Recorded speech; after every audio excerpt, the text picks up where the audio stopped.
اور زمین میں چلنے والا کوئی جاندار ایسا نہیں مگر اللہ ہی کے اوپر اس کا رزق ہے، اور وہ اس کے ٹھہرنے کی جگہ اور اس کے سونپے جانے کی جگہ کو جانتا ہے۔ سب کچھ ایک واضح کتاب میں درج ہے، تو ہر جاندار کا رزق اللہ کے ذمہ ہے۔ آج ہم اس موضوع پر گفتگو کریں گے۔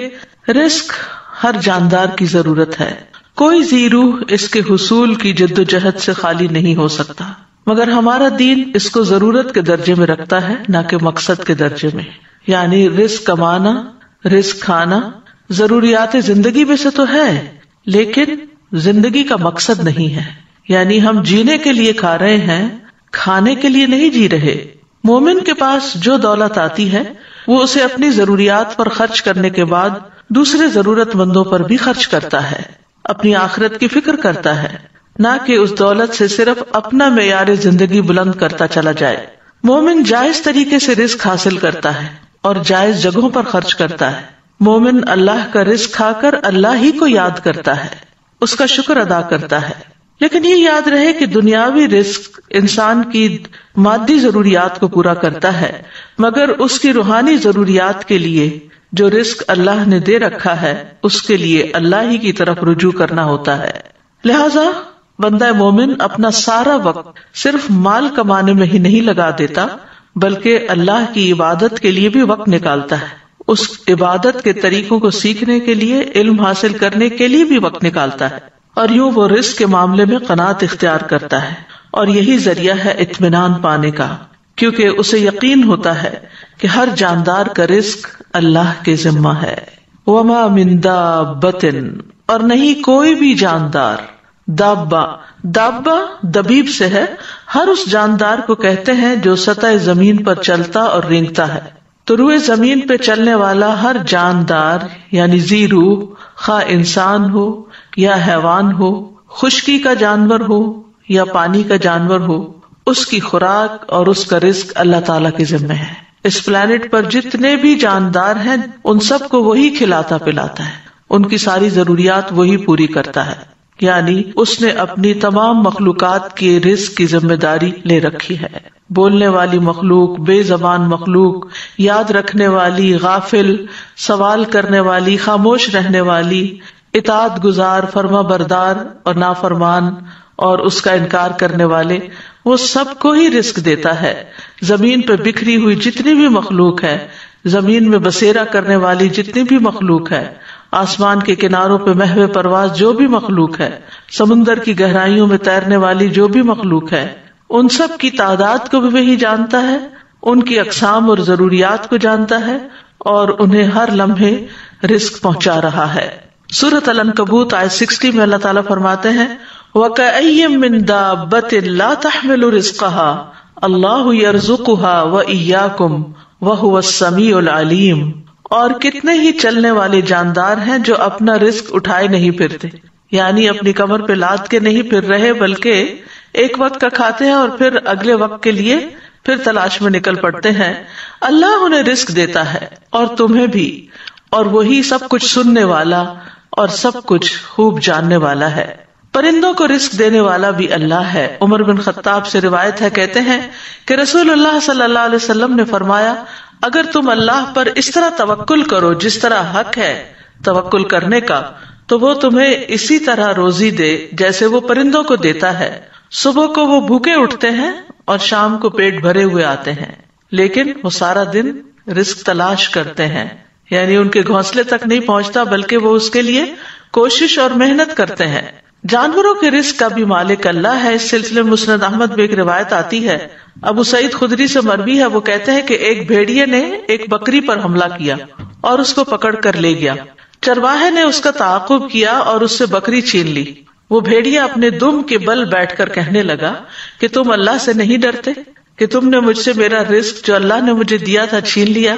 وہ چرواہا کہنے لگا، تعجب ہے کہ ایک بھیڑیا اپنے دم پر بیٹھ کر مجھ سے انسانوں کی طرح بات کر رہا ہے۔ تو وہ بھیڑیا کہنے لگا، میں تمہیں اس سے زیادہ تعجب کی بات نہ بتاؤں؟ محمد صلی اللہ علیہ وسلم یثرب میں لوگوں کو ماضی کی خبریں بتا رہے ہیں۔ جب وہ چرواہا اپنی بکریوں کو ہانکتا ہوا مدینہ پہنچا تو اپنی بکریوں کو کسی گوشے میں جمع کیا اور رسول اللہ صلی اللہ علیہ وسلم کی خدمت میں حاضر ہوا اور سارا واقعہ سنایا۔ رسول اللہ صلی اللہ علیہ وسلم کے حکم پر الصلاۃ جامعۃ کی منادی کر دی گئی، اور یہ اس وقت ہوتا تھا جب آپ سب لوگوں کو نماز کے وقت کے علاوہ اکٹھا کرنا چاہتے تھے۔ پھر آپ اپنے گھر سے نکلے اور چرواہے سے فرمایا کہ لوگوں کے سامنے اپنا واقعہ بیان کرو۔ اس نے لوگوں کے سامنے سارا واقعہ بیان کر دیا۔ رسول اللہ صلی اللہ علیہ وسلم نے فرمایا اس نے سچ کہا۔ تو یہاں پر اللہ سبحانہ و تعالیٰ بندوں کو تسلی دے رہے ہیں کہ رزق کے معاملے میں زیادہ پریشان نہ ہو، کیونکہ سب کا رازق اللہ ہی ہے، وہی سب کو رزق فراہم کرتا ہے۔ یہ اللہ کا وعدہ ہے اور اس کی ایک سچی ضمانت ہے، اس کا فضل اور مہربانی ہے، حالانکہ اللہ کے ذمے کچھ بھی واجب نہیں ہے، لیکن اگر اللہ نے یہ وعدہ کر رکھا ہے تو پھر یہ ضرور پورا ہو کر رہے گا، کیونکہ اللہ وعدے کی خلاف ورزی نہیں کرتا۔ شیطان انسانوں سے فقر کا وعدہ کرتا ہے، جبکہ اللہ فضل کا وعدہ کرتا ہے۔ سورۃ البقرہ میں آتا ہے الشیطان یعدکم الفقر ویأمرکم بالفحشاء واللہ یعدکم مغفرۃ منہ وفضلا واللہ واسع علیم۔ شیطان تمہیں فقر کا ڈراوا دیتا ہے اور تمہیں شرمناک بخل کا حکم دیتا ہے، اور اللہ تمہیں اپنی طرف سے بڑی بخشش اور فضل کا وعدہ دیتا ہے، اور اللہ وسعت والا سب کچھ جاننے والا ہے۔ ابن عباس کہتے ہیں کہ دو چیزیں اللہ کی طرف سے ہیں، دو شیطان کی طرف سے ہیں۔ شیطان تم سے محتاجی کا وعدہ کرتا ہے اور کہتا ہے اپنا مال خرچ نہ کرو، اسے اپنے ہی پاس روک کر رکھو کیونکہ تمہیں آئندہ اس کی ضرورت ہوگی، اور وہ تمہیں بے حیائی کا حکم بھی دیتا ہے۔ اور اللہ تم سے وعدہ کرتا ہے کہ وہ ان نافرمانیوں پر تمہیں معاف کر دے گا اور رزق میں اضافہ کر دے گا۔ اور جہاں تک لفظ رزق کا تعلق ہے تو ابن منظور لسان العرب میں کہتے ہیں رزق سے مراد ہر وہ چیز ہے جس کے ساتھ ہر زندہ مخلوق کی زندگی قائم ہوتی ہے، خواہ وہ چیز مانوی ہو یا مادی ہو، یعنی ہر زندہ مخلوق جس چیز پر انحصار کرتی ہے، جس پر اس کی زندگی کا دار و مدار ہوتا ہے، وہ اس کے لیے رزق ہے۔ لیکن یاد رکھیے کہ رزق صرف کھانا پینا ہی نہیں، صرف مال ہی نہیں، بلکہ ہر نعمت رزق ہے۔ یعنی بعض لوگ سمجھتے ہیں کہ شاید مال کا ملنا ہی رزق ہے، جبکہ ہر وہ نعمت جو اللہ نے آپ کو دی ہے وہ اللہ کا رزق ہے۔ اس میں مال بھی ہے، آل اولاد بھی ہے، اہل و عیال ہے، صحت، محبت، قبولیت، یہ ساری چیزیں رزق کہلاتی ہیں۔ یعنی یہ ساری انسان کی ضروریات ہیں اور اللہ سبحانہ و تعالیٰ ان ضروریات کو پورا کرتا ہے۔ یعنی ہر عطا کردہ چیز جو ہے وہ اللہ کا رزق ہے۔ اور پھر رزق کی دو قسمیں ہیں، ایک عام رزق ہے، ایک خاص رزق ہے۔ عام رزق سے ہر نیک اور فاجر فائدہ اٹھاتا ہے، اس میں حیوان، انسان، جن سب شامل ہیں۔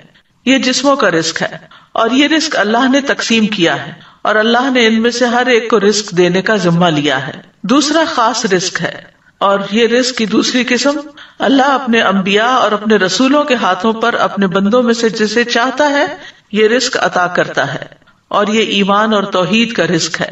یہ تو اللہ تعالیٰ اس کو عطا کرتا ہے جو اس کا حقدار ہو اور جو اللہ کا شکر گزار ہو۔ لیکن بہرحال اللہ بہت فضل والا، بہت زیادہ احسان کرنے والا ہے، اور رزق اس کو دیتا ہے جو اس کے اسباب کو اختیار کرتا ہے۔ اور سب سے عظیم اور بہترین رزق جنت ہے، جو سب سے بہتر، سب سے مکمل، سب سے افضل، سب سے عزت والا رزق اور سب سے بلند اور سب سے زیادہ قائم رہنے والا وہ رزق جو اللہ اپنے بندوں کو دے گا، وہ جو کبھی نہ ختم ہوگا، اور یہ مومنوں کے ساتھ خاص ہے۔ وَمَن يُؤْمِن بِاللَّهِ وَيَعْمَلْ صَالِحًا يُدْخِلْهُ جَنَّاتٍ تَجْرِي مِن تَحْتِهَا الْأَنْهَارُ خَالِدِينَ فِيهَا أَبَدًا قَدْ أَحْسَنَ اللَّهُ لَهُ رِزْقًا، اور جو اللہ پر ایمان لائے اور نیک عمل کرے وہ اسے ایسے باغوں میں داخل کرے گا جن کے نیچے سے نہریں بہتی ہیں، ان میں ہمیشہ رہنے والے ہیں، ہمیشہ ہمیشہ۔ بلا شبہ اللہ نے اس کے لیے اچھا رزق بنایا ہے۔ تو فرمایا وما من دابۃ الا علی اللہ رزقها ویعلم مستقرها ومستودعها، اور وہ اس کا ٹھکانہ اور اس کے سونپے جانے کی جگہ کو بھی جانتا ہے۔ مستقر سے مراد وہ جگہ ہے جس کی طرف ہر کوئی چیز جگہ پکڑتی ہے اور رات اور دن بھی اسی میں ٹھہرتے ہیں، اور مستودع یہ وہ جگہ ہے جس میں کوئی چیز دفن کی جاتی ہے جب موت آتی، تو گویا مستقر ہوا دنیا کا ٹھکانہ اور مستودع ہوا مرنے کے بعد کا ٹھکانہ یعنی قبر۔ اور لیکن ابن عباس کہتے ہیں کہ مستقر سے مراد یا تو جنت ہے یا جہنم، یعنی اللہ سبحانہ تعالیٰ کو پہلے سے ہی پتا ہے کہ کون لوگ جنت میں جائیں گے اور کون کون جہنم میں جائیں گے، کیونکہ قرآن مجید میں آتا ہے جنت کے بارے میں حسنت مستقرا و مقاما، کہ کتنی اچھی ٹھہرنے کی جگہ ہے۔ تو گویا اس طرح پھر اللہ تعالیٰ ہر جاندار کی موجودہ زندگی کے حالات بھی جانتا ہے اور موت کے بعد کے بھی حالات جانتا ہے۔ اللہ تعالیٰ وہ تمام جگہ جانتا ہے جہاں انسان نے کچھ مدت کے لیے ٹھہرنا ہے، خواہ وہ باپ کی پشت ہو یا ماں کا رحم ہو یا زمین کا کوئی حصہ ہو جہاں اس نے زندگی گزارنی ہے۔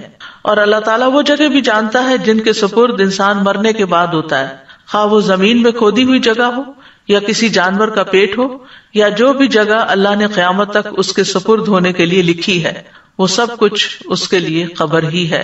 تو خلاصہ یہی ہے کہ اللہ تعالیٰ ہمارے دنیا کے حالات کو بھی جانتا ہے اور موت کے بعد کے حالات کو بھی۔ اللہ کا علم کامل ہے، وہ بحر و بر کی ایک ایک چیز کا علم رکھنے والا ہے۔ سورۃ الانعام میں فرمایا وَعِندَهُ مَفَاتِحُ الْغَيْبِ لَا يَعْلَمُهَا إِلَّا هُوَ وَيَعْلَمُ مَا فِي الْبَرِّ وَالْبَحْرِ وَمَا تَسْقُطُ مِنْ وَرَقَةٍ إِلَّا يَعْلَمُهَا وَلَا حَبَّةٍ فِي ظُلُمَاتِ الْأَرْضِ وَلَا رَطْبٍ وَلَا يَابِسٍ إِلَّا فِي كِتَابٍ مُبِينٍ، اور اسی کے پاس غیب کی چابیاں ہیں، انہیں اس کے سوا کوئی نہیں جانتا، اور وہ جانتا ہے جو کچھ خشکی اور سمندر میں ہے، اور کوئی پتا نہیں گرتا مگر وہ اسے جانتا ہے، اور زمین کے اندھیروں میں کوئی دانہ نہیں اور نہ کوئی تر چیز ہے نہ خشک مگر وہ ایک واضح کتاب میں ہے۔ کوئی چیز جو ذرے برابر بھی ہو اس کے علم سے باہر نہیں۔ سورۃ یونس میں آتا ہے وما یعزب عن ربک من مثقال ذرۃ فی الارض ولا فی السماء ولا اصغر من ذلک ولا اکبر الا فی کتاب مبین، اور تیرے رب سے کوئی ذرہ برابر چیز بھی نہ زمین میں غائب ہو سکتی ہے اور نہ آسمان میں، اور نہ اس سے کوئی چھوٹی چیز یعنی ذرے سے چھوٹی چیز اور نہ کوئی بڑی چیز مگر ایک واضح کتاب میں موجود ہے۔ کل فی کتاب مبین، ہر چیز لوح محفوظ میں لکھی ہوئی ہے، واضح کتاب میں لکھی ہوئی ہے۔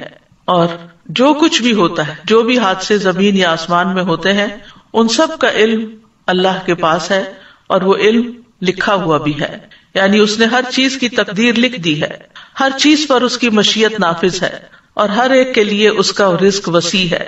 پھر اسی طرح آسمان اور زمین کی ہر خبر لکھی جا چکی ہے۔ الم تعلم ان اللہ یعلم ما فی السماء والارض ان ذلک فی کتاب ان ذلک علی اللہ یسیر، کیا تم نہیں جانتے کہ اللہ وہ سب کچھ جانتا ہے جو آسمان اور زمین میں ہے، بلا شبہ یہ سب کچھ ایک کتاب یعنی لوح محفوظ میں درج ہے، اور اللہ کے لیے یہ بات بالکل آسان ہے۔ آسمان و زمین کی تخلیق سے 50,000 سال پہلے اللہ نے ایک کتاب میں سب کچھ لکھ دیا۔ تو اس آیت سے یہ پتہ چلتا ہے کہ اللہ ہی دراصل رازق ہے، رزق کا مکمل اختیار اللہ کے پاس ہے۔ سورۃ فاطر میں آتا ہے یا ایھا الناس اذکروا نعمت اللہ علیکم هل من خالق غیر اللہ یرزقکم من السماء والارض لا الہ الا هو فانا تؤفکون۔ لوگو اپنے آپ پر اللہ کے احسان کو یاد رکھو، کیا اللہ کے سوا کوئی اور خالق ہے جو تمہیں آسمانوں اور زمین سے رزق دے؟ یاد رکھو اس کے سوا کوئی الہ نہیں، پھر تم کہاں سے دھوکا کھا جاتے ہو۔ تو الہ ہی میں یہ بات بھی شامل ہے کہ وہ ڈیٹی ہے، سب کا رازق ہے، سب مخلوقات کو پال رہا ہے، اور اگر رازق وہ ہے تو پھر عبادت بھی اسی کی ہونی چاہیے۔ وہ رزق کو بڑھاتا بھی ہے اور گھٹاتا بھی ہے، یہ بھی یاد رکھیے، یعنی انسان کا رزق ہمیشہ ایک جیسا نہیں رہتا۔ اگر آج کسی کے پاس کم ہے تو کل زیادہ بھی ہو سکتا ہے، اور اگر آج کسی کے پاس زیادہ ہے تو کل کم بھی ہو سکتا ہے۔ اللہ یبسط الرزق لمن یشاء ویقدر وفرحوا بالحیاۃ الدنیا وما الحیاۃ الدنیا فی الآخرۃ الا متاع۔ اللہ رزق فراخ کرتا ہے جس کے لیے وہ چاہتا ہے اور تنگ کر دیتا ہے، اور وہ دنیا کی زندگی پر خوش ہو گئے، حالانکہ دنیا کی زندگی آخرت کے مقابلے میں تھوڑے سامان کے سوا کچھ بھی نہیں ہے۔ پھر اسی طرح سورۃ الروم میں اللہ تعالیٰ فرماتے ہیں اولم یروا ان اللہ یبسط الرزق لمن یشاء ویقدر ان فی ذلک لآیات لقوم یؤمنون۔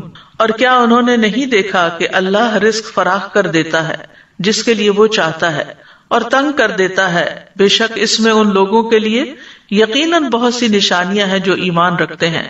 آسمان و زمین کی کنجیاں اسی کے پاس ہیں، اکثر لوگ اس کے اس اختیار سے لا علم ہیں۔ سورۃ سبا میں فرمایا قل ان ربی یبسط الرزق لمن یشاء ویقدر ولکن اکثر الناس لا یعلمون، کہہ دیجئے بے شک میرا رب رزق فراخ کرتا ہے جس کے لیے چاہتا ہے اور تنگ کر دیتا ہے، لیکن اکثر لوگ علم نہیں رکھتے، وہ صرف حالات کو، اسباب کو اور ظاہری چیزوں کو دیکھتے رہتے ہیں کہ اس وجہ سے، اس ریزن سے اور اس ریزن سے یہ کم ہو گیا ہے، لیکن یہ سب کچھ اللہ کے حساب میں پہلے سے ہی ہے۔ جب ایک بچہ پیدا ہوتا ہے تو پیدا ہونے سے پہلے جب وہ ماں کے پیٹ میں ہوتا ہے تو فرشتہ آتا ہے اور اس کا رزق لکھتا ہے، اور یہ اللہ کی طرف سے تقدیر لے کر آتا ہے کہ کس کو کتنا رزق ملے گا، اور یہ سب اللہ کا اندازہ ہے کہ کس کو کیا ملنا چاہیے۔ اللہ کے سوا کوئی اور انسان کے رزق کا مالک نہیں، اللہ رزق دیتا ہے، لیتا نہیں ہے۔ سورۃ طٰہٰ میں اللہ تعالیٰ فرماتے ہیں وَأْمُرْ أَهْلَكَ بِالصَّلَاةِ وَاصْطَبِرْ عَلَيْهَا لَا نَسْأَلُكَ رِزْقًا نَحْنُ نَرْزُقُكَ وَالْعَاقِبَةُ لِلتَّقْوَىٰ، اور اپنے گھر والوں کو نماز کا حکم دو اور اس پر خوب پابند رہو، ہم تم سے کسی رزق کا مطالبہ نہیں کرتے، ہم ہی آپ کو رزق دیتے ہیں اور اچھا انجام تقویٰ کا ہے۔ لیکن آپ دیکھیے کہ اس کے برعکس ہم اپنے گھر والوں کو کس چیز کا یا بچوں کو کس چیز کا حکم دیتے رہتے ہیں، وہ نماز پڑھیں یا نہ پڑھیں، نماز کی پابندی کریں یا نہ کریں، اس کا اتنا غم نہیں ہوتا جتنا اس بات کا غم کہ یہ کیا کما رہے ہیں، یہ کہاں سے کھائیں گے، یہ کیسے جیئیں گے۔ ضرور اس کی فکر ہونی چاہیے۔ یہ نہیں کہا گیا کہ اسباب اختیار نہ کرو، اسباب اختیار کرنے چاہیے، لیکن اللہ سبحانہ وتعالیٰ فرماتے ہیں کہ ہم آپ سے رزق نہیں مانگتے، رزق تو اللہ کے ہاتھ میں ہے۔ ان اللہ هو الرزاق ذو القوة المتین، اور اگر وہ اپنا رزق روک لے تو کوئی دے نہیں سکتا۔ امن ھذا الذی یرزقکم ان امسک رزقہ بل لجوا فی عتو ونفور، یا وہ کون ہے جو تمہیں رزق دے اگر وہ اپنا رزق روک لے، بلکہ وہ سرکشی اور بدکنے پر اڑے ہوئے ہیں۔ تو جب انسان کو یہ یقین ہو جاتا ہے کہ رازق اللہ ہے تو پھر انسان رزق کی تنگی میں اسی کی طرف رجوع کرتا ہے، ورنہ وہ انسانوں کو یہ سمجھتا ہے کہ یہ میرے رازق ہیں تو پھر وہ ان کی چاکری پہ لگ جاتا ہے اور ان کی خوشامد پہ لگ جاتا ہے کہ شاید یہی جاب دیں گے تو جاب ہوگی، یا یہ تعاون کریں گے تو ہی رزق ملے گا، جبکہ رزق جو ہے وہ اللہ کے ذمہ ہے۔ اللہ تعالیٰ فرماتے قل ارأیتم ان اصبح ماؤکم غورا فمن یأتیکم بماء معین، کہہ دو کیا تم نے دیکھا اگر تمہارا پانی گہرا چلا جائے تو کون ہے جو تمہیں بہتا ہوا پانی لا کر دے۔ یعنی رزق کے جتنے بھی سورسز ہیں وہ اللہ کے ہاتھ میں ہیں، اور بندوں کی ضرورت کے مطابق ان کو نکالتا رہتا ہے، اور پھر جس کو جیسا چاہتا ہے، جتنا چاہتا ہے رزق دیتا ہے، جس کو چاہتا ہے وافر دیتا ہے، جس پہ چاہتا ہے تنگ کر دیتا ہے۔ سورۃ ذاریات میں آتا ہے ان اللہ هو الرزاق ذو القوة المتین، بے شک اللہ ہی بے حد رزق دینے والا، طاقت والا، نہایت مضبوط ہے، اور رزق کے معاملے میں کوئی بھی اللہ کو عاجز کرنے والا نہیں۔ یعنی اگر اللہ تعالیٰ دینا چاہے کسی کو تو کوئی روک نہیں سکتا، اور اگر وہ روک دے تو کوئی دے نہیں سکتا۔ قرآن مجید میں آتا ہے ان ھذا لرزقنا ما لہ من نفاد، بلا شبہ یقیناً یہ ہمارا رزق ہے جس کے لیے کسی صورت ختم ہونا نہیں ہے۔ دنیا میں بھی جب تک مخلوقات زندہ ہے رزق آتا رہے گا، اور جنت میں جانے کے بعد تو جنت کا رزق کبھی ختم ہوگا ہی نہیں۔ رزق کے معاملے میں یہ بھی یاد رہے کہ اللہ سبحانہ وتعالیٰ اپنے نافرمانوں کو بھی رزق دیتا ہے، یعنی اگرچہ تقویٰ سے اور توکل سے یعنی کہ رزق کی کنجیاں ہیں کئی ایک، لیکن جو نافرمانی کرتے ہیں دنیا کی اس محدود زندگی میں، چونکہ وہ اللہ کی مخلوق ہے، اللہ نے ان کو پیدا کیا ہے، تو اللہ تعالیٰ ان کو رزق بھی عطا کرتا ہے، ان کی نافرمانیوں کے باوجود بھی انہیں رزق دیتا ہے۔ شیطان بھی اللہ ہی سے رزق مانگتا ہے، حالانکہ وہ اللہ کا دشمن ہے، لیکن رسول اللہ صلی اللہ علیہ وسلم نے فرمایا کہ ابلیس نے کہا اے میرے رب تو نے اپنی ساری مخلوق کا رزق واضح کر دیا ہے، تو میرا رزق کہاں ہے؟ اللہ نے فرمایا ہر وہ چیز جس پر میرا نام نہ لیا جائے اس رزق میں تم شامل ہو۔ پھر اسی طرح آسمان والوں کو بھی وہی رزق دیتا ہے اور زمین والوں کو بھی وہی رزق دیتا ہے۔ حاتم الاسم سے پوچھا گیا من این تاکلو، کہاں سے تم کھاتے ہو؟ یعنی تم کوئی کام کاروبار تو نہیں کرتے، کھاتے کہاں سے ہو؟ قال من عند اللہ، کہنے لگا اللہ کے پاس سے۔ ان کو کہا گیا کیا اللہ تعالیٰ آسمان سے تمہارے لیے دینار و درہم نازل فرمائیں گے؟ انہوں نے کہا کیا اللہ صرف آسمان ہی میں ہے؟ یہ زمین بھی اسی کی ہے اور یہ آسمان بھی اسی کا ہے، اگر وہ میرا رزق آسمان سے نہ دے گا تو زمین سے چلا کر میرے پاس لے آئے گا۔ ہم کہتے ہیں نا تمہارا آسمان سے اترے گا، بات یہ ہے کہ وہ زمین سے بھی لے آئے گا۔ پھر انہوں نے یہ شعر پڑھے وَكَيْفَ أَخَافُ الْفَقْرَ وَاللَّهُ رَازِقِي، میں فقر سے کیوں ڈروں جبکہ اللہ میرا رازق ہے. وَرَازِقُ هَذَا الْخَلْقِ فِي الْعُسْرِ وَالْيُسْرِ، تنگی اور آسانی میں اس مخلوق کا رازق وہی ہے. تکفل بالارزاق للخلق كلهم، اس نے ساری مخلوقات کے رزق کا ذمہ لے رکھا ہے. وما من دابۃ الا علی اللہ رزقها وللضب فی البیداء والحوت فی البحر، وہ گوہ کو صحرا میں رزق دیتا ہے اور مچھلی کو سمندر میں رزق دیتا ہے. اور پھر ہم دیکھیں کہ ہر مخلوق کی رزق کی ضرورت مختلف ہے. انسانوں میں سے بھی مختلف علاقوں کے رہنے والے لوگ مختلف طرح کی چیزیں کھاتے ہیں. اسی طرح پانی میں رہنے والے جانوروں کا رزق اور طرح ہے، خشکی والوں کا اور طرح، پرندوں کا اور طرح ہے، جنگلی جانوروں کا اور طرح ہے.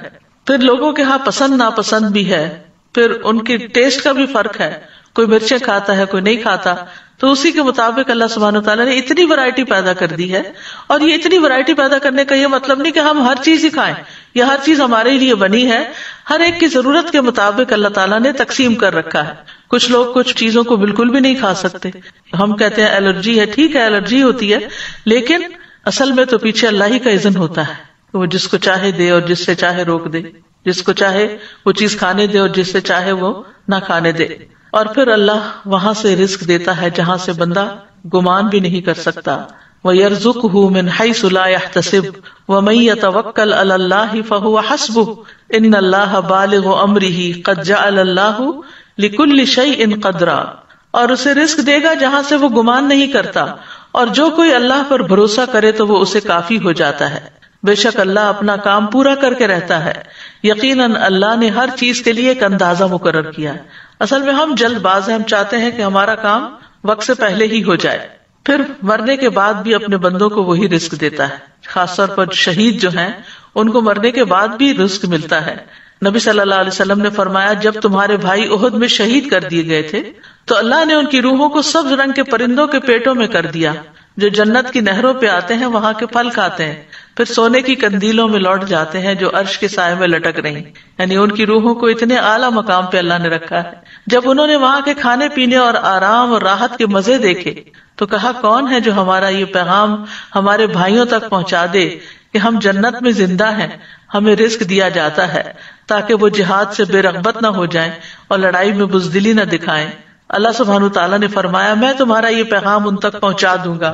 چنانچہ اللہ نے یہ آیت نازل کی وَلَا تَحْسَبَنَّ الَّذِينَ قُتِلُوا فِي سَبِيلِ اللَّهِ أَمْوَاتًا بَلْ أَحْيَاءٌ عِندَ رَبِّهِمْ يُرْزَقُونَ، وہ لوگ جو اللہ کی راہ میں قتل ہوئے ان کے بارے میں یہ ہرگز خیال نہ کیجیے کہ وہ مردہ ہیں، بلکہ وہ زندہ ہیں، اپنے رب کے پاس رزق دیے جاتے ہیں. اور پھر ایک اور جگہ پر بھی اللہ تعالیٰ نے ایسے لوگوں کے لیے رزقاً حسنا کی خوشخبری دی. والذین ہاجروا فی سبیل اللہ ثم قتلوا او ماتوا لیرزقنہم اللہ رزقا حسنا وان اللہ لہو خیر الرازقین، اور جن لوگوں نے اللہ کے راستے میں وطن چھوڑا پھر قتل کر دیے گئے یا مر گئے، یقیناً اللہ انہیں ضرور رزق دے گا، اچھا رزق، رزقاً حسنا، اور بے شک اللہ یقیناً سب رزق دینے والوں میں سے بہترین ہے. رزق کے کم یا زیادہ ہونے میں اللہ کی حکمتیں ہوتی. یاد رکھیے وافر رزق کا ملنا اللہ کی رضامندی کی علامت نہیں. جب کسی کے پاس بہت آ جاتا ہے تو عموماً وہ اس خوش فہمی کا شکار ہو جاتا ہے کہ اللہ مجھ سے بہت راضی ہے. کبھی اللہ تعالیٰ گمراہ اور جاہل لوگوں کے رزق میں بہت اضافہ کر دیتا ہے، ان پر دنیا وسیع کر دیتا ہے، اور کبھی اہل ایمان پر رزق تنگ کر دیتا ہے. تو یہ نہیں سمجھا جانا چاہیے کہ جو کچھ ہمیں ملا ہے یہ زیادہ ملا ہے، یہ اللہ کی محبت یا چنے ہوئے ہونے کی دلیل ہے. اللہ دنیا اس کو بھی دیتا ہے جس سے وہ محبت کرتا ہے، اور اس کو بھی دیتا ہے جس سے وہ محبت نہیں کرتا، مگر ایمان صرف اس کو عطا کرتا ہے جس سے وہ محبت کرتا ہے. رزق کا گھٹنا بڑھنا جو ہے یہ اللہ کی طرف سے ایک امتحان ہے. جیسے اور بہت سی چیزوں میں امتحان ہے تو رزق کے معاملے میں بھی ایک امتحان ہے. فَأَمَّا الْإِنسَانُ إِذَا مَا ابْتَلَاهُ رَبُّهُ فَأَكْرَمَهُ وَنَعَّمَهُ فَيَقُولُ رَبِّي أَكْرَمَنِ وَأَمَّا إِذَا مَا ابْتَلَاهُ فَقَدَرَ عَلَيْهِ رِزْقَهُ فَيَقُولُ رَبِّي أَهَانَنِ، پس لیکن انسان جب اس کا رب اسے آزمائے پھر اسے عزت بخشے اور اسے نعمت دے تو کہتا ہے میرے رب نے مجھے عزت بخشی، لیکن جب وہ اسے آزمائے پھر اس پر اس کا رزق تنگ کر دے تو کہتا ہے میرے رب نے مجھے ذلیل کر دیا. تو اللہ سبحانہ تعالیٰ کے اس فرمان سے بالکل واضح ہو رہا ہے کہ یہ رزق کا دیا جانا اور رزق کا لیا جانا دونوں ہی امتحان ہے. پھر یہ ہے کہ کبھی رزق کی کمی خیر کا باعث بھی ہوتی اور کبھی وافر رزق خیر کا باعث ہوتا ہے، کیونکہ رزق کا وافر ہونا بہرحال آزمائش تو ہے، لیکن نیک انسان کے لیے اچھا مال خوش قسمتی کی علامت ہے، کیونکہ وہ اسے اچھے کاموں میں صرف کرتا ہے اور اس سے اس کے درجات اور بلند ہوتے ہیں۔ مومن ایسا نہیں ہوتا کہ جب اس کو زیادہ مال ملے تو وہ صرف اپنا معیار زندگی بڑھانے کی فکر کرے، بلکہ وہ ضرورت کے بعد دوسروں کا خیال رکھتا ہے۔ بعض اوقات رزق کا وافر ہونا سرکشی کا باعث بھی بن جاتا ہے، اس لیے اللہ سبحانہ وتعالیٰ ایک حد کے اندر ہی سب کو رزق دیتا ہے۔ وَلَوْ بَسَطَ اللَّهُ الرِّزْقَ لِعِبَادِهِ لَبَغَوْا فِي الْأَرْضِ وَلَكِنْ يُنَزِّلُ بِقَدَرٍ مَا يَشَاءُ إِنَّهُ بِعِبَادِهِ خَبِيرٌ بَصِيرٌ۔ اور اگر اللہ اپنے بندوں کے لیے رزق فراخ کر دیتا تو یقیناً وہ زمین میں سرکش ہو جاتے، لیکن وہ ایک اندازے کے ساتھ اتارتا ہے جتنا وہ چاہتا ہے، یقیناً وہ اپنے بندوں سے خوب باخبر، خوب دیکھنے والا ہے۔ تو فرما برداروں کے لیے وافر رزق جو ہے وہ بہترین چیز ہے۔ سلیمان علیہ السلام کو اللہ سبحانہ تعالیٰ نے ایسی حکومت عطا کی تھی کہ جو کسی کو عطا نہیں ہوئی۔ اللہ نے ان کے لیے ہواؤں کو تابع کر دیا، جہاں ان کو جانا ہوتا وہ ان کے حکم پر نرمی کے ساتھ چلتی۔ شیاطین ان کے لیے مسخر کر دیے جو سب معمار اور غوطہ زن تھے، اور کچھ دوسرے زنجیروں میں جکڑے ہوئے تھے۔ تو اللہ تعالیٰ فرماتے ہیں ھذا عطاؤنا، یہ ہماری عطا ہے، فمنن او امسک بغیر حساب، اب کسی پہ احسان کرو یا اپنے پاس رکھو، کوئی حساب بھی نہیں۔ پھر اسی طرح ایوب علیہ السلام جب وہ بیماری سے صحت یاب ہوئے اور غسل فرما رہے تھے کہ سونے کی ٹڈیاں آپ پر گرنے لگی، ایوب علیہ السلام انہیں اپنے کپڑے میں سمیٹنے لگے۔ اتنے میں ان کے رب نے انہیں پکارا، اے ایوب، کیا میں نے تمہیں اس چیز سے بے نیاز نہیں کر دیا جسے تم دیکھ رہے ہو؟ یعنی تمہارے اندر تو اس چیز کی خواہش نہیں ہے؟ ایوب علیہ السلام نے جواب دیا، جی ہاں، تیری بزرگی کی قسم، لیکن تیری برکت سے میرے لیے بے نیازی کیسے ممکن ہے؟ یعنی میں یہ برکت کے طور پر ان کو اکٹھا کر رہا ہوں، مال کی لالچ میں نہیں، کیونکہ وہ تو اللہ تعالیٰ نے گواہی دی کہ اللہ نے ان کو اس سے بے نیاز کر دیا تھا۔ اتنا عرصہ جب ان کی ہر چیز تباہ ہو گئی تو انہوں نے ایک دفعہ بھی شکوہ نہیں کیا۔ تو اللہ سبحانہ تعالیٰ کبھی بندوں کو دے کے آزماتا ہے اور کبھی ان سے لے کے آزماتا ہے، اور آزمائش کے اعتبار سے سب سے زیادہ سخت انبیاء ہوتے ہیں، پھر علماء ہوتے ہیں، پھر عام نیک لوگ ہوتے ہیں۔ خود نبی صلی اللہ علیہ وسلم کا اکثر وقت فاقوں میں گزرتا تھا۔ نعمان رضی اللہ عنہ خطبہ دے رہے تھے اور کہنے لگے کہ عمر رضی اللہ عنہ نے اس دنیا کا ذکر کیا جو لوگوں نے حاصل کر لی، پھر فرمایا میں نے رسول اللہ صلی اللہ علیہ وسلم کو دیکھا کہ آپ سارا دن بھوک کی وجہ سے بے قرار رہتے تھے، آپ خراب کھجور تک نہ پاتے تھے جس سے اپنا پیٹ بھر لیں۔ عائشہ رضی اللہ تعالیٰ عنہ فرماتی ہیں کہ محمد صلی اللہ علیہ وسلم کے گھرانے نے اگر دن میں کبھی 2 مرتبہ کھانا کھایا تو اس میں ضرور ایک وقت صرف کھجوریں ہوتی تھی، یعنی ان کوکڈ کھانا۔ اسی طرح صحابہ کرام جو تھے ان میں سے بھی بہت سے فاقے کے ساتھ ہوتے تھے۔ اصحاب صفہ اکثر فاقے سے رہا کرتے تھے، حتیٰ کہ بھوک سے نڈھال ہو کر بے ہوش ہو کر گر جاتے تھے، تو بدوی کہتے تھے کہ یہ پاگل لوگ ہیں۔ رزق کے حوالے سے چند اور باتیں بھی یاد رکھنے کی ہیں۔ نمبر 1 یہ کہ ہر انسان کا رزق مقرر ہو چکا ہے۔ نبی صلی اللہ علیہ وسلم نے فرمایا ابن آدم سے 4 چیزوں کے معاملے میں فارغ ہوا جا چکا ہے، اس کی تخلیق، اس کے اخلاق، اس کے رزق اور اس کی موت سے۔ پھر ماں کے پیٹ میں ہی بچے کا رزق لکھ دیا جاتا ہے۔ رزق سے بھاگنے والا بھی رزق پا کر ہی رہے گا۔ رزق کی تلاش میں نکلنا چاہیے، منع نہیں ہے۔ اللہ کے ذمہ رزق ہونے کا مطلب یہ نہیں کہ انسان کمائی نہ کرے یا تلاش نہ کرے، اس کا مطلب ہے کہ رزق کے تمام خزانے اللہ کے ہاتھ میں ہیں، لیکن انسان کو محنت کرنا ہوگی، اسباب اختیار کرنا ہوں گے، اور رزق کی تلاش کا بھی حکم دیا گیا ہے۔ فَابْتَغُوا عِندَ اللَّهِ الرِّزْقَ وَاعْبُدُوهُ۔ جمعے کے دن بھی جب جمعہ پڑھ لیا جائے تو کیا حکم دیا گیا؟ فَإِذَا قُضِيَتِ الصَّلَاةُ فَانتَشِرُوا فِي الْأَرْضِ وَابْتَغُوا مِن فَضْلِ اللَّهِ، کہ جب نماز ادا کی جا چکے تو زمین میں پھیل جاؤ اور اللہ کا فضل تلاش کرو۔ وَاذْكُرُوا اللَّهَ كَثِيرًا لَعَلَّكُمْ تُفْلِحُونَ، اور اللہ کو بہت یاد کرو تاکہ تم فلاح پاؤ۔ پھر زمین میں چلنے پھرنے کا حکم ہے اور رزق کھانے کا حکم ہے۔ فَامْشُوا فِي مَنَاكِبِهَا وَكُلُوا مِن رِّزْقِهِ وَإِلَيْهِ النُّشُورُ، کہ اس کے کندھوں پہ چلو، یعنی سفر کرو، کمائی کرو، محنت کرو، اور اس کے دیے ہوئے میں سے کھاؤ، اور اس کی طرف دوبارہ تمہیں اٹھ کے جانا ہے۔ رزق کی تلاش کے لیے جانا انبیاء کی سنت ہے۔ اسماعیل علیہ السلام کی شادی کے بعد ابراہیم علیہ السلام اپنے چھوڑے ہوئے خاندان کو دیکھنے آئے۔ اسماعیل علیہ السلام گھر پر نہیں تھے، دوبارہ آئے، دوبارہ بھی گھر پہ موجود نہیں تھے۔ آپ ان کی بیوی کے ہاں گئے، ان سے اسماعیل علیہ السلام کے بارے میں پوچھا، انہوں نے بتایا کہ ہمارے لیے روزی تلاش کرنے گئے ہیں۔ پھر اسی طرح صحابہ کی صفت قرآن میں بتائے گی، وَآخَرُونَ يَضْرِبُونَ فِي الْأَرْضِ یبتغون من فضل اللہ، اور کچھ دوسرے زمین میں سفر کریں گے، اللہ کا فضل تلاش کریں گے. پھر اسی طرح رزق کی تلاش میں اعتدال سے کام لینا چاہیے، یعنی سارا وقت اس میں نہیں لگانا چاہیے، کیونکہ ہر ایک کو وہ ملے گا جو اس کے لیے لکھ دیا گیا ہے.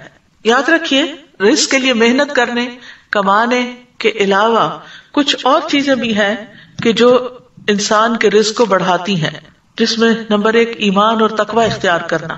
وَمَن يَتَّقِ اللَّهَ يَجْعَل لَّهُ مَخْرَجًا وَيَرْزُقْهُ مِنْ حَيْثُ لَا يَحْتَسِبُ، جو اللہ کا تقوی اختیار کرے گا اللہ اس کے لیے مشکلات سے نکلنے کا راستہ بنا دے گا، اللہ اس کو وہاں سے رزق دے گا جہاں سے وہ گمان بھی نہیں رکھتا. پھر اسی طرح ایمان اور عمل صالح کرنے والے سے اللہ کا وعدہ ہے کہ وہ اس کو رزق عطا کرے گا. ابن عباس سے اس آیت کا مطلب پوچھا گیا، من عمل صالحا من ذکر او انثى وهو مؤمن فلنحيينه حیاتا طیبہ، جو بھی نیک عمل کرے مرد ہو یا عورت ہو اور وہ مومن ہو تو یقیناً ہم اسے ضرور زندگی بخشیں گے، پاکیزہ زندگی، اور یقیناً ہم انہیں ان کا اجر ضرور بدلے میں دیں گے. تو انہوں نے کہا حیات طیبہ سے مراد حلال رزق ہے، کہ ایسے لوگوں کو اللہ تعالیٰ حلال رزق عطا کرے گا. پھر یہ ہے کہ رزق کمانے کے ساتھ ساتھ عبادت کے لیے وقت نکالنا چاہیے، ورنہ فرمایا ابن آدم مجھ سے دور نہ ہو ورنہ میں تیرے دل کو فقر سے اور تیرے ہاتھ کو شغل سے بھر دوں گا. یعنی کام کبھی ختم نہیں ہوگے، عبادت کے لیے بھی وقت نکالو. پھر فرائض کی ادائیگی، پھر اللہ کی اطاعت کرنا. حدیث میں آتا ہے رزق کی تلاش میں میانہ روی اختیار کرو، کہیں ایسا نہ ہو کہ رزق کا مؤخر ہونا تمہیں اس بات پر اکسا دے کہ تم اللہ کی نافرمانیاں کر کے اس کی تلاش میں پڑ جاؤ. یاد رکھو جو کچھ اللہ کے پاس ہے وہ اس کی اطاعت کر کے ہی حاصل کیا جا سکتا ہے، یعنی صرف دنیا کی طرف ہی توجہ نہ ہو بلکہ اللہ کی اطاعت کو بھی نہ بھولو. یاد رکھیں شروع میں ہم نے کہا تھا نا کہ رزق سے مراد صرف کھانا پینا ہی نہیں ہے بلکہ باقی چیزیں بھی ہیں. پھر اسی طرح نیکی کے کام کرنا، شکر گزار بننا نعمتوں کو بڑھا دیتا ہے. لئن شکرتم لازیدنکم، اگر تم شکر ادا کرو گے تو میں تم کو اور ضرور زیادہ دوں گا. پھر توبہ استغفار کرنا، اس سے رزق میں اضافہ ہوتا ہے. تسبیحات سے رزق ملتا ہے. اللہ کے نبی نوح علیہ السلام کی وفات کا وقت جب قریب آیا تو انہوں نے اپنے بیٹے سے فرمایا سبحان اللہ و بحمدہ کا ورد کرتے رہنا، یہ ہر چیز کی نماز ہے اور اسی کے ذریعے مخلوق کو رزق ملتا ہے. پھر پے در پے حج اور عمرہ کرنا، صلہ رحمی کرنا، رشتہ داروں کو دینا. فرمایا جس شخص کو پسند ہو کہ اس کے رزق میں وسعت ہو یا اس کی عمر دراز ہو تو اسے چاہیے کہ وہ صلہ رحمی کرے. دوسروں پر خرچ کرنے سے رزق میں اضافہ ہوتا ہے. رسول اللہ صلی اللہ علیہ وسلم نے فرمایا کہ اللہ عز و جل فرماتا ہے اے ابن آدم خرچ کرو میں تجھ پر خرچ کروں گا. پھر اسی طرح کمزور لوگوں کا خیال رکھنے کی بدولت رزق ملتا ہے. آپ صلی اللہ علیہ وسلم نے فرمایا میرے لیے ضعیف اور کمزور لوگوں کو تلاش کرو کیونکہ تم لوگ اپنے کمزور لوگوں کے ذریعے ہی رزق دیے جاتے اور مدد کیے جاتے ہو. پھر اسی طرح طالب علموں پر خرچ کرنا. انس بن مالک کہتے ہیں کہ نبی صلی اللہ علیہ وسلم کے زمانے میں 2 بھائی تھے جن میں سے ایک تو نبی صلی اللہ علیہ وسلم کی خدمت میں آیا کرتا تھا اور دوسرا بھائی کمائی کرنے جاتا. چنانچہ کمانے والے نے دوسرے بھائی کے بارے میں آپ صلی اللہ علیہ وسلم سے شکایت کی. آپ نے فرمایا کہ شاید تم اسی کی وجہ سے رزق دیے جاتے ہو، یعنی تمہیں جو مل رہا ہے اس لیے مل رہا ہے کہ تم آگے اس پر اپنے بھائی پر خرچ کرتے ہو. اسی طرح رزق بڑھانے کے اسباب میں سے صبح کام کرنا، پھر خرید و فروخت میں سچ بولنا. 3 لوگوں کا رزق اللہ کے ذمہ ہے، یعنی کہ اللہ تعالیٰ ضامن ہے اگر وہ زندہ ہے تو ان کو رزق دے اور ان کو کافی دے دے اور مر جائے تو جنت میں داخل کرے. وہ کون لوگ ہیں؟ وہ شخص جس نے اپنے گھر میں داخل ہو کر سلام کیا، جس نے اپنے گھر داخل ہو کر سلام کیا تو اللہ اس کا ضامن ہے. اور وہ شخص جو مسجد کی طرف نکلا اللہ اس کا بھی ضامن ہے. اور وہ شخص جو جہاد میں گیا اللہ اس کا بھی ضامن ہے. اسی طرح 4 چیزیں رزق لاتی ہیں. رات کا قیام، سحری کے وقت کثرت سے استغفار کرنا، صدقہ کرتے رہنا، دن کے پہلے اور آخری حصے میں اللہ کا ذکر کرنا.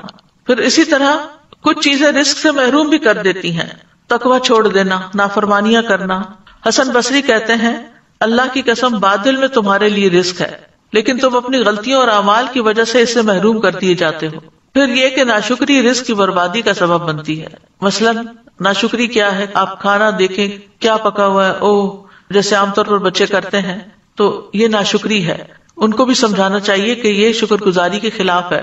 پھر اسی طرح گن گن کے نہ رکھا جائے. حضرت اسماء بنت ابی بکر کہتی ہیں کہ رسول اللہ صلی اللہ علیہ وسلم ایک مرتبہ میرے پاس سے گزرے. اس وقت میں کچھ گن رہی تھی اور اسے ناپ رہی تھی. فرمایا اے اسما گن گن کے نہ رکھو ورنہ اللہ بھی تمہیں گن گن کر دے گا.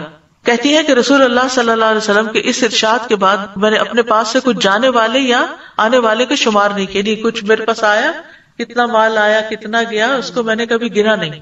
آنے والے روپے پیسے کو مراد ہے. اور جب بھی میرے پاس اللہ کا کوئی رزق ختم ہوا اللہ عز و جل نے مجھے اس کا بہتر بدل عطا کر دیا. جو خرچ نہ کرے اس کا مال تلف ہوتا ہے.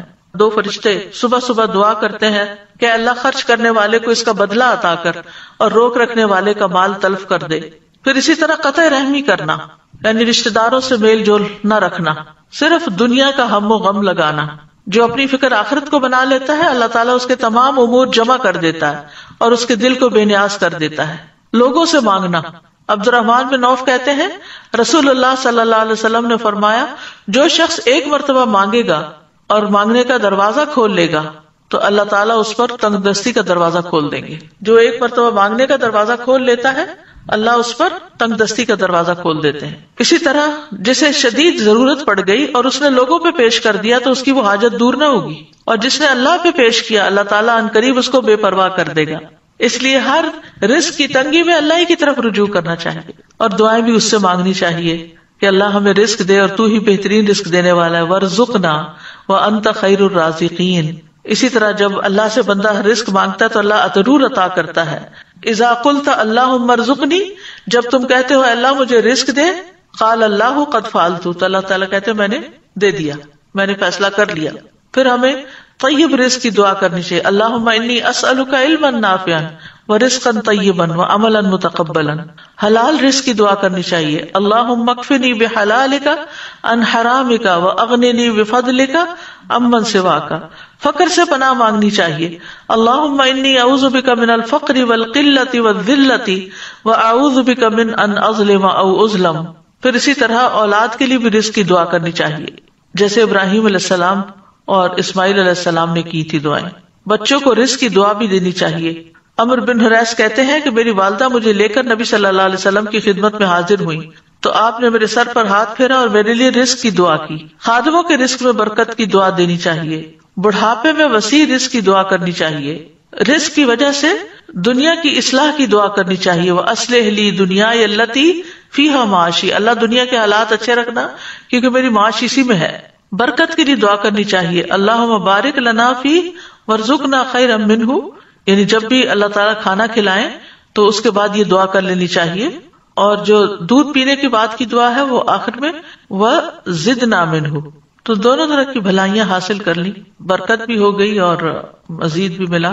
پھر پھلوں میں برکت کی دعا پڑھنی چاہیے. مد اور سا میں برکت کی دعا کرنی چاہیے. ایک کتاب ہے لدھا نے جو چھاپی ہے کھانے پینے کے آداب، اس میں یہ دعائیں یہ آداب اور بہت ساری چیزیں آپ کو مل جائیں گی جو آج اب میں نے یہاں پر کوٹ کی ہیں. یہ کتاب ہر گھر کی ضرورت ہے.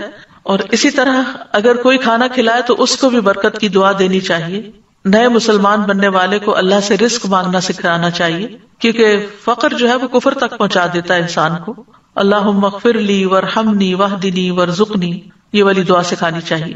اور کرنے کے کام یہ ہے نمبر 1 کہ اللہ پہ بھروسہ کرنا ہے، اللہ پہ توکل کرنا ہے اور یہ یقین رکھنا ہے کہ اللہ تعالیٰ کا مقرر کردہ رزق مجھے ضرور مل کر رہے گا کیونکہ اس کے بغیر ہم دنیا سے نہیں جا سکتے. اور پورے یقین سے اللہ سے مانگنا چاہیے اگر حالات تنگ ہوں. اور رزق کی تلاش میں میانہ روی اور حلال کو ملحوظ رکھنا چاہیے.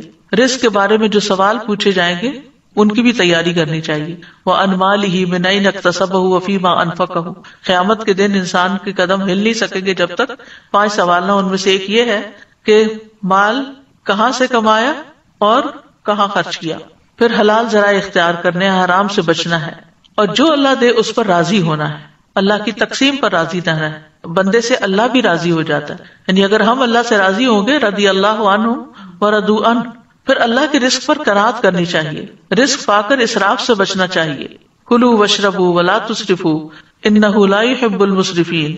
اور جتنا زیادہ رزق ملے اتنا ہی اللہ کے راستے میں زیادہ خرچ کر کے اپنی آخرت بنانی چاہیے کیونکہ دنیا میں جو کچھ کمایا وہ تو پیچھے رہ جائے گا.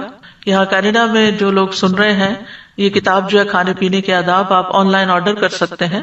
اور کل کے ٹاپک سے متعلق کتاب قرآن مجید کے آداب اور فضائل جو ہیں وہ بھی آپ آن لائن آرڈر کر سکتے ہیں. اللہ سبحانہ وتعالی ہم سب کو رزق حلال عطا فرمائے اور کبھی کسی کا محتاج نہ کرے. وآخر دعوانا ان الحمد للہ رب العالمین.